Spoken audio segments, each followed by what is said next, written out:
Columnas políticas.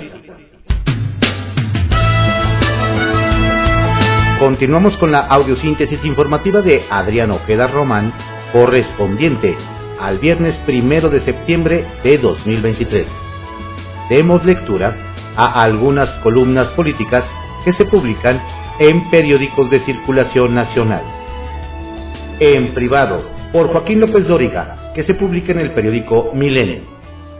Del hashtag Xochitl al hashtag ¿Será Claudia?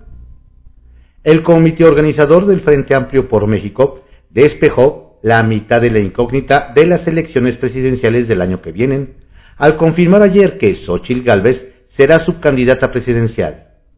La otra mitad del enemigo la resolverá López Obrador el miércoles, cuando entregue su bastón de mando, como ya aseguran, en su palacio a Claudia Sheinbaum, lo que nos llevaría a tener el 1 de octubre de 2024 a la primera presidenta en la historia del país. También sería la primera vez que dos mujeres compitieran por ese cargo en la más clara lucha por dos visiones del país. La de López Obrador y su 4T, que ha reiterado mantendrá quien lo suceda en su movimiento. Él no acepta ninguna posibilidad de derrota, y la de el anti-López Obradorismo. No hay más. En el largo proceso, López Obrador desborda seguridad en la victoria. La oposición está moralmente derrotada, no concede espacio alguno a un eventual triunfo del bloque, lo que, por los antecedentes, nunca reconocería a lo que ha agregado recientemente. No hay fenómeno político que pueda derrotar la transformación. A esto hay que añadir lo que dijo para no entregar la presidencia pro tempore de la Alianza del Pacífico a la presidenta Dina Boluarte, de Perú, por ilegítima y espuria, que volveríamos a oír con el discurso del fraude electoral, lo que nos llevaría a una crisis en la que la autoridad electoral, INE, y el tribunal serían puestos a prueba, al igual que todas las instituciones del país y el país mismo. Eso lo veremos dentro de 9 meses, la noche del domingo 2 de junio. Mientras, seremos testigos de la más dura competencia electoral de la que se haya registrado. Xóchitl Gálvez contra el presidente López Obrador y su candidata, de ser Claudia, o candidato si no lo fuera. Retales. 1. Hashtag Xochitl. Ayer quedó formalizado que ya es la candidata del bloque opositor cuando se anunció la cancelación del proceso, encuesta y votación. El domingo le darán la constancia en el Ángel. La decisión de Beatriz Paredes, que tuvo una pésima tarde de miércoles, de apoyar al Frente y a Xóchitl, reforzó. Ahora veremos la pelea por la candidatura a 9 gobiernos y el Congreso. Todo. 2. Mujeres. La primera vez que coincidieron dos mujeres en la presidencia de las cámaras de senadores y diputados fue en 2019, cuando Mónica Fernández de Morena encabezó la primera y la panista Laura Rojas la segunda. Ahora serán Ana Lilia Rivera en Reforma y Marcela Guerra en San Lázaro. Y 3. ¡Eureka! Samuel García dijo que había descubierto un artículo en la Constitución que le abre la puerta a la presidencia de la República. Tener 35 años el día de la elección. ¡Qué descubrimiento! Y que él los tiene, exclamó.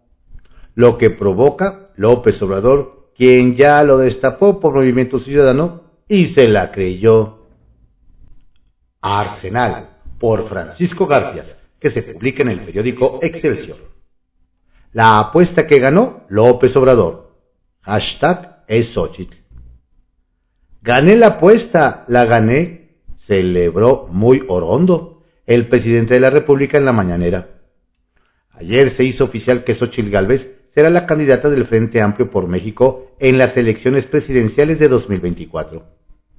Y es que el 3 de julio pasado, en ese mismo escenario, López Obrador destapó a la que ya es la abanderada del bloque opositor integrado por PAN, PRI y PRD y sociedad civil, en la elección presidencial de 2024. Sus gargantas profundas, dijo entonces, le informaron que el gerente del FAM, Claudio X González, llevó a cabo una consulta con los que aportan dinero para la guerra sucia. En esas consultas decidieron que los represente Xóchitl Gálvez, afirmó. Ya pronosticó también que la corcholata triunfadora de Morena lo sucederá en la presidencia de la República. Está por verse si gana otra vez. La elección de la responsable de la construcción del Frente Amplio por México, así llaman a la candidata presidencial, quedó cancelada. El comité organizador, integrado mayoritariamente por ciudadanos, convocó a una rueda de prensa para oficializar el triunfo de Gálvez y explicar la cancelación de la consulta abierta. Dio 4 razones. 1. Los partidos que integran el frente, PAN, PRI y PRD, le pidieron al comité hacer públicos los resultados del segundo sondeo de opinión que se realizó entre las dos aspirantes. Xóchitl alcanzó 57.58% de preferencias y Beatriz 42.42%. 2. La decisión del PRI de respaldar a Xóchitl. 3. El video de Beatriz Paredes en el que reconoce que la ventaja de la senadora externa del PAN es irreversible. 4. Un documento escrito por los líderes de los partidos del frente en el que piden analizar la cancelación de la jornada prevista para el 3 de septiembre. A Xóchitl le será entregada la constancia que la convierte en la conductora del Frente Amplio el próximo domingo a mediodía en el Ángel de la Independencia. El FAM invitará a celebrar a la hidalguense en todas las plazas públicas del país ese mismo día. Salgamos con la esperanza por delante que la unidad se note y que vaya creciendo con alegría y emoción, dijo la voz quebrada por la emoción, Alejandra Latapí, ex consejera del IFE e integrante del comité organizador. La elección de Ana Lilia Rivera como presidenta de la mesa directiva del Senado refleja un cambio de la correlación de fuerzas en la bancada de Morena. Hoy pesan más los radicales de ese grupo parlamentario. Son los que obedecen a Palacio y no le mueven ni una coma. No dialogan, sino que mayoritean. ¿Qué falta les hace Ricardo Monreal? Hace un año, cuando Ana Lilia asumió la vicepresidencia de la mesa directiva, la senadora panista Lili Téllez la criticó por declarar que se siente orgullosa de que el Senado sea la oficialía de partes del presidente López Obrador. La elección de ayer moderó su discurso. Ya no habló de transformar al Senado en la oficialía de partes de López Obrador. Ahora dice que es su obligación mantener puentes con la oposición en el Senado. Va a ser el último año de esta legislatura, pero será el mejor. Van a ver, prometió en su primer declaración como presidente de la mesa directiva de la Cámara Alta. ¿Será? Nubia Mayorga, una de las senadoras que abandonaran la bancada del PRI junto con Miguel Ángel Osorio Chong, chapulineó a lo grande. Ella misma informó su integración a la bancada del Partido Verde luego de que senadoras tlaxcaltecas de Morena se opusieron a que se sumara a la bancada guinda. Eso la lleva a la coalición obradorista Juntos Haremos Historia. Tenemos confirmado también que por primera vez desde su fundación el 4 de marzo de 1929, el PRI no tendrá siquiera un vicepresidente en la mesa directiva del Senado. Apenas alcanzaron una secretaría. La salida de Osorio, Nubia, Claudia Ruiz Massieu y Erubiel Ávila dejó al grupo con solo 9 senadores. MC lo rebasó, tiene 12. Le corresponde en la vicepresidencia que le tocaba al tricolor. El proceso interno de Morena sigue siendo un caos de logística.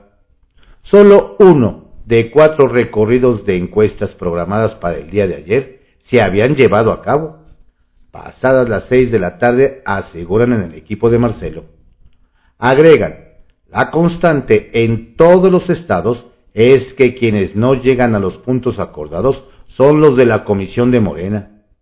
Llega el encuestador, llegan los representantes de los aspirantes, pero el funcionario de Morena, que tiene las urnas y las papeletas, ese nomás no llega. Hay videos de los representantes de las corcholatas, incluidos los de Claudia, en los que se quejan de la ausencia de los funcionarios del partido en el gobierno. Estrictamente personal, por Raimundo Riva Palacio, que se publica en el periódico El Financiero. Las trampas de la consulta. Previsible como siempre, el presidente Andrés Manuel López Obrador se le fue encima al Frente Amplio por haber cancelado la última fase del proceso para definir su candidata presidencial. Lo llamó comedia y una farsa, un desfigure completo que coronó con sarcasmo al decirle al aspirante priista: ni modo, Beatriz, nos ganaron, evocando al presidente Adolfo Ruiz Cortines, quien, cuando un muy amigo suyo, el todopoderoso secretario de Agricultura, Gilberto Flores Muñoz, que se pensaba el elegido para sucederlo, lo atajó antes de que le reclamara porque el candidato sería Adolfo López Mateos. Ni modo, pollo, nos ganaron.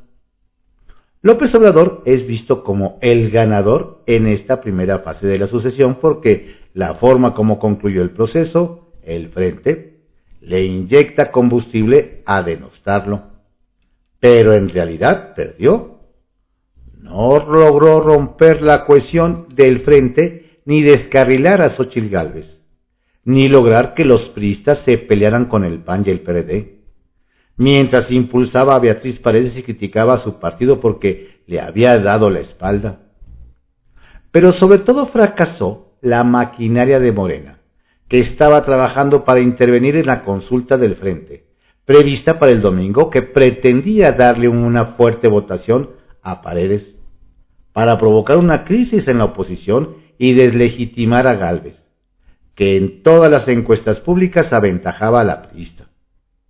También se frustró otro tipo de operación que se puso en marcha en algunas zonas del país gobernadas por Morena, coincidente con los intereses presidenciales, que fue la participación de grupos del crimen organizado con dinero.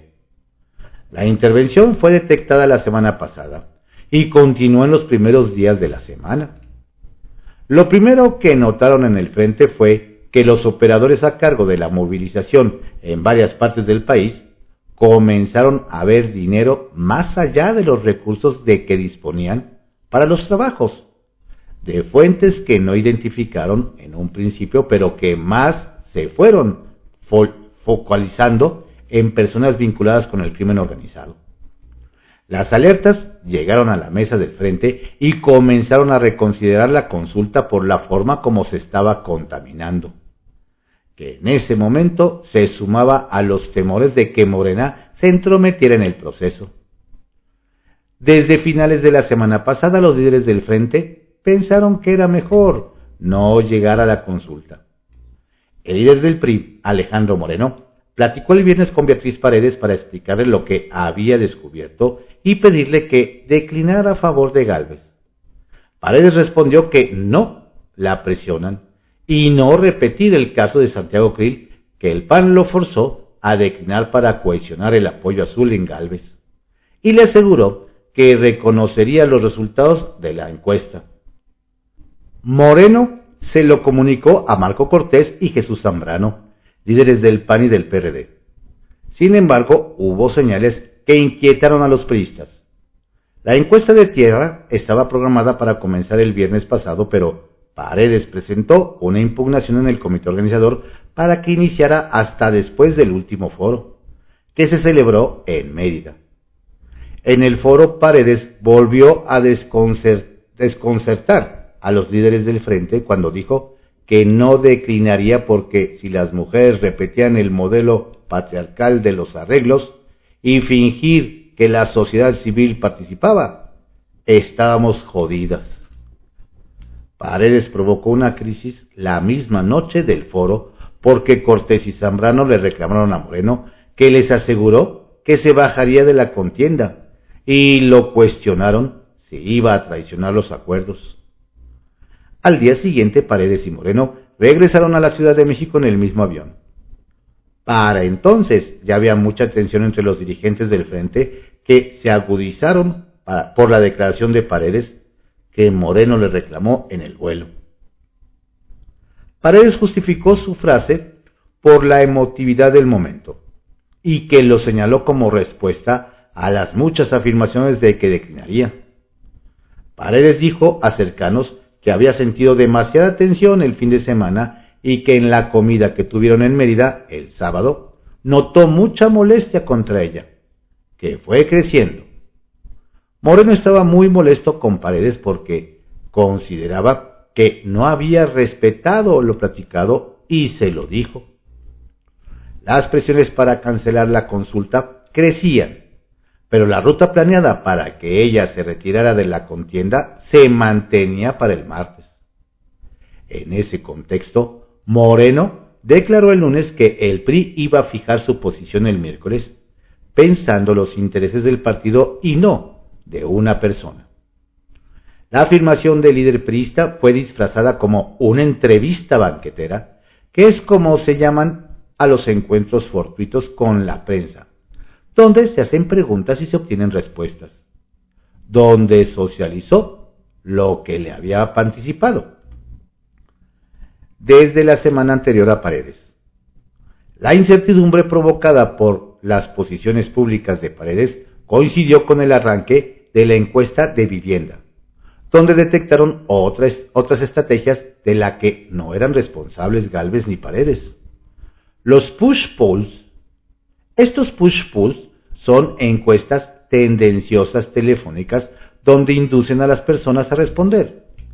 Este tipo de sondeo es pagado por la persona a la que se quiere promover, pero lo que detectó el frente era que las preguntas manipuladas eran para apoyar a Paredes, que no sabía nada de qué se estaba haciendo ese trabajo en su nombre. Dentro de los liderazgos del frente había certeza de que Morena estaba tratando de influir la consulta, una posibilidad que siempre estuvo presente, y de que había recibido ayuda una vez más, deliberadamente o no, de células del crimen organizado. Eliminar la consulta se volvió prioritario, por lo que con 70% de las encuestas de vivienda computada, donde ya no había forma de revertir la tendencia del voto, el frente la hizo pública este miércoles, obligando a Paredes a reconocer su derrota. El costo político de haber cancelado la consulta había concluido. Los líderes del frente fue mucho más bajo que el beneficio de haberla cancelado, porque estaban seguros iba rumbo al fracaso. Uso de razón, por Pablo Iriar, que se publica en el periódico El Financiero. El triste final de Dante Delgado. Las grandes decisiones de la dirigencia de Dante Delgado en Movimiento Ciudadano han servido para apuntalar a Morena en los momentos cruciales. De haber ido en alianza con PAN, PRI y PRD en las elecciones intermedias, hoy no estaríamos con la presidenta del INE recibiendo instrucciones de Palacio Nacional en reuniones privadas, ni con un recorte presupuestal para asfixiar a la Suprema Corte de Justicia de la Nación. Preámbulo de una crisis deliberada para romper el Estado de Derecho, como dijo la ministra Norma Piña. Con MC en la elección para gobernador del Estado de México, muy posiblemente quien tomaría posesión en 2 semanas sería Alejandra del Moral, y no Delfina Gómez. Si MC entrara al Frente Amplio opositor, la candidata de Morena no tendría las posibilidades de ceñirse la banda presidencial para consumar la destrucción de la democracia en México. Dante fue 2 veces aliado electoral de López Obrador en las elecciones presidenciales de 2006 y 2012. Lo seguirá siendo. Su argumentación de rechazo a ir con el frente no se sostiene porque es una evidente simulación. Por cierto, el martes se dio a conocer que hay 2 investigaciones contra el exdirector del ISSSTE, Miguel Ángel Yunes, por presuntas irregularidades en su gestión que finalizó a mediados del sexenio antepasado. El anuncio presidencial de la persecución contra Yunes Linares se hizo en Palacio Nacional. el mismo día en que Dante Delgado publicó un desplegado con 10 razones por las cuales Movimiento Ciudadano no hará alianza con el frente opositor. ¿Hay alguna relación entre ambos pronunciamientos? De ninguna manera pondría las manos al fuego por Yunes, pero perseguirlo a estas alturas es una sucia maniobra política. O un acuerdo. Miguel Ángel Yunes dejó la dirección del ISSSTE hace unos 13 años, en 2010, para ser precisos. Y al finalizar el actual gobierno 2023, se le fincan cargos por subrogar contratos. ¿Qué hay detrás de este absurdo? Cuando fue secretario de gobierno de Veracruz, Yunes metió a la cárcel a Dante Delgado, exgobernador sustituto de esa entidad. Dante renunció a un cargo en la administración del entonces presidente Ernesto Zedillo, lo que molestó al mandatario e inició su persecución, procesos y posterior encarcelamiento. Yunes realizó la operación para encarcelar a Dante, quien largo tiempo después salió del penal de Pacho Viejo porque sus delitos habían prescrito. Con el tiempo, Yunes y Dante se reinventaron. El primero se fue al PAN y Dante creó el partido Convergencia, que después llamó Movimiento Ciudadano. En el desplegado que sacó el martes, Dante afirma: no existe una sola razón para sumarnos a una alianza de impresentables y condenada al fracaso. Hace 6 años, Dante y su partido sí fueron aliados con el PAN y el PRD, a los que ahora llama impresentables. ¿En qué cambiaron esos partidos en estos 5 años? Como para haberse aliado a ellos y ahora repudiarlos. En la carta abierta Dante Delgado Ranauro menciona que se equivocó en 2018 al ir aliado con PAN y PRD, sin dar un solo argumento de principios, sino únicamente de rentabilidad electoral. Hay unas perlas de colección limitada. PRI y PAN son corrupción e impunidad, son el Fobaproa, son la crisis política de 2006, la Estela de Luz y la Casa Blanca, son autoritarismo y represión. Formado a la sombra de Fernando Gutiérrez Barrios, que lo hizo gobernador de Veracruz, Dante agrega que el PRI y PAN son pasados, el origen del viejo régimen, de la vieja política. Son los principales responsables de la tragedia en la que está hundido el país.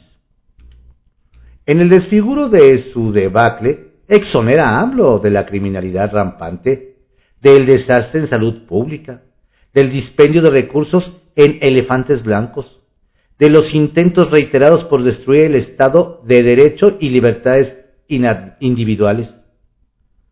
Culpa de lo anterior al PRIAN.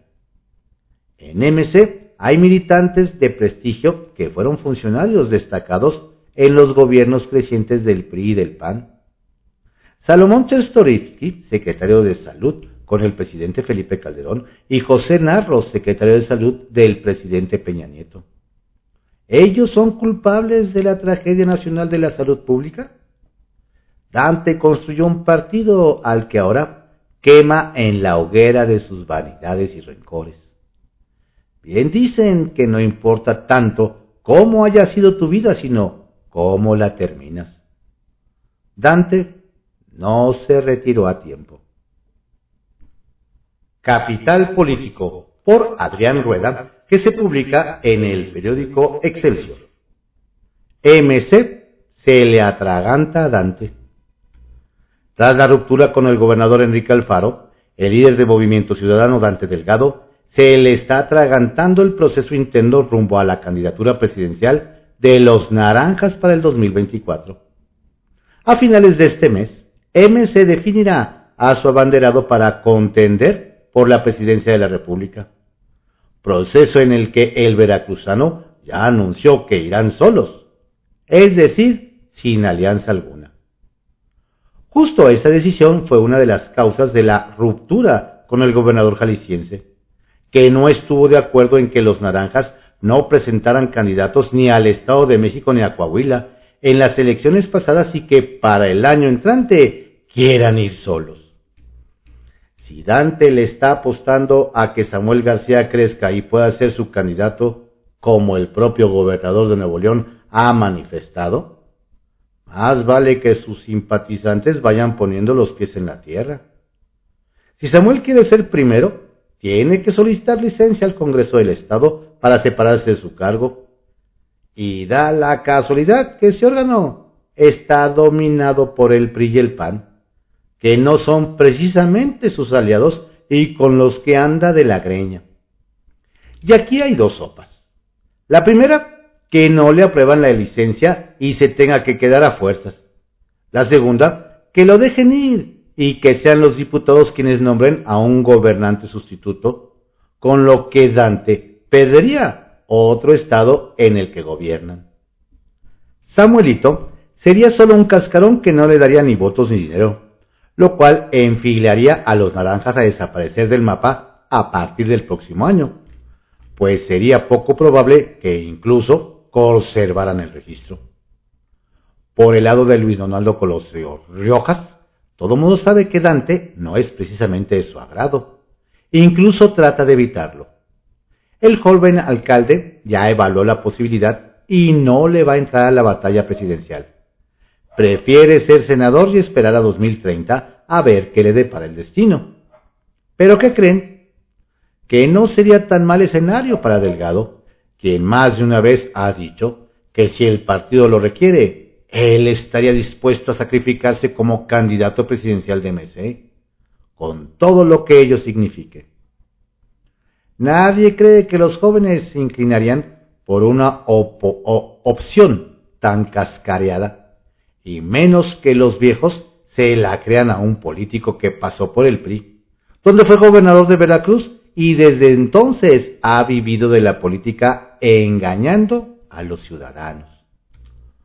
Por eso, muchos piensan que Alfaro tiene razón cuando dice que ve a Dante bastante perdido y que ni de loco estaría bajo el liderazgo de un burócrata de partido. Las expectativas no son nada buenas para los emesistas, que apenas hace unos meses tenían ante sí un panorama halagador en varias partes del país. Hoy solo les quedaría echarse para atrás y aliarse, pero ya no con el Frente Amplio por México, sino con Morena. A ver quién jala. Teléfono Rojo, por José Ureña, que se publica en el periódico 24 Horas. El Frente Amplio cercado por el gobierno y el crimen. La celada estaba tendida. Muchos brazos se extendieron para aprisionar y arruinar de antemano el éxito en las votaciones del Frente Amplio por México.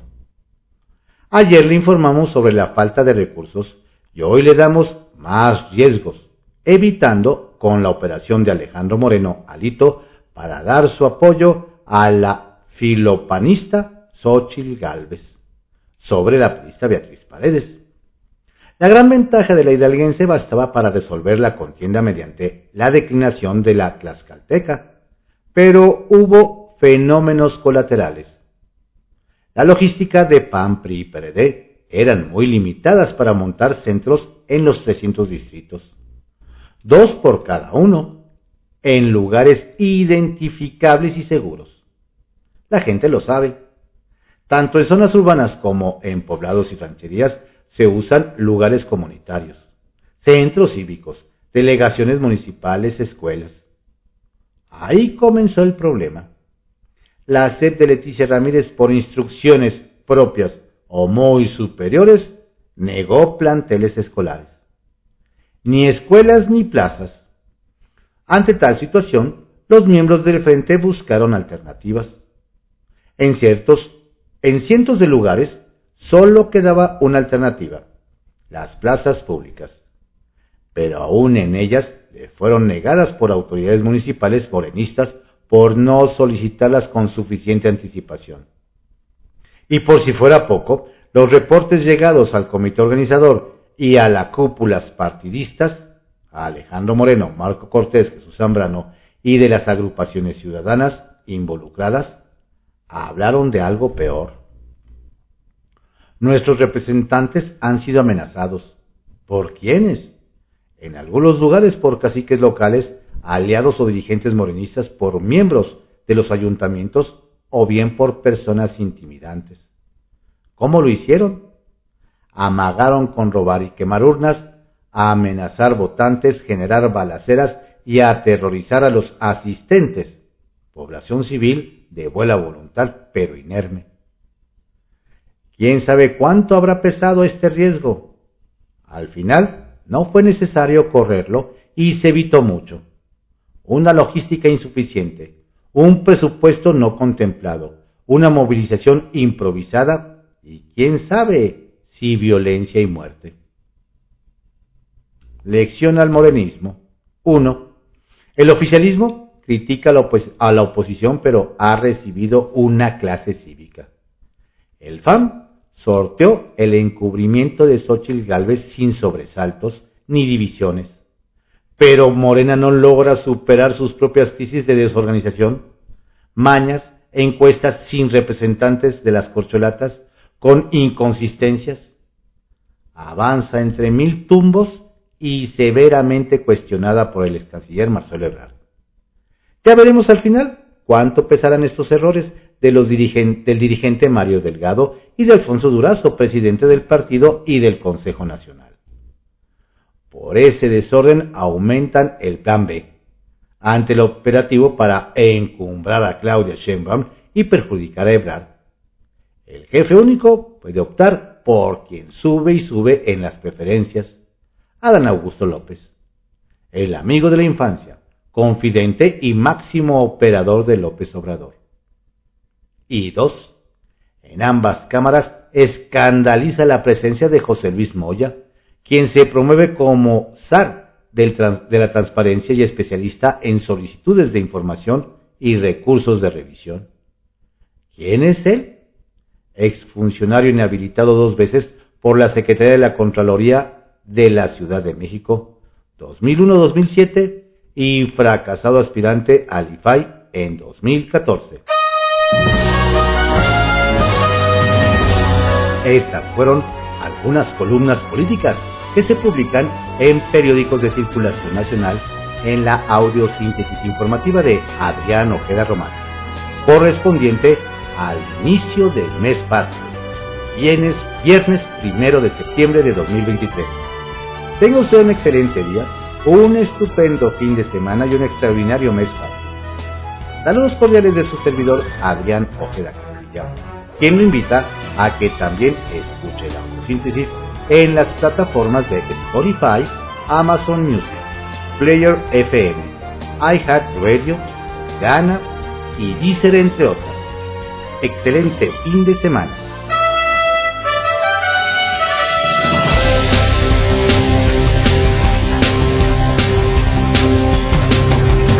La audiosíntesis informativa es creada por Adrián Ojeda Román en 1971 y actualmente es producida por Corporación Comunicativa Ojeda.